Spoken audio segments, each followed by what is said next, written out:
One of the myths that is often associated with keeping an unhealthy family together is the idea that it's better for a child to grow up with both their parents, even if the parents are having terrible trouble with each other. That's wrong, and let's get that straight right off the bat. The worst thing that can happen to a child is to be raised in a violent home. Exposure to even one traumatic event can have a lasting impact. It's much better for a child to grow up in a safe and secure home, even if there's only one parent available. Child Protective Services will often tell victims that they're at risk of losing their child if they don't separate from the abuser.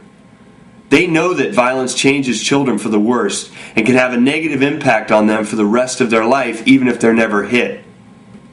Children that grow up in violent homes are 2 to 3 times more likely to be abused. They can often be injured in the crossfire, as older children may try to intervene. Older girls will often try to shelter the younger siblings and put off leaving the house or going to college. The victims are not available for emotional support, so the kids have to fend for themselves. These children suffer from a variety of issues once they get to be school-aged.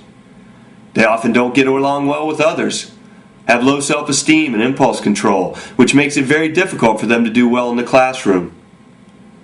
They feel powerless and are often scared when they're at school, wondering what's going on at home. They can't focus, they don't bond well, they overreact to perceived threats and are often aggressive themselves or become targets of aggression. These kids have PTSD and ADHD all rolled into one and are often classified as learning disabled. And on top of all that, if a son sees his father hit his mother, he's 100% more likely to be an abuser when he grows up. Talk with your team about why you think that children would suffer most, if not all, of these problems, even if they weren't actually hit themselves. Thanks, and remember, there's always a choice.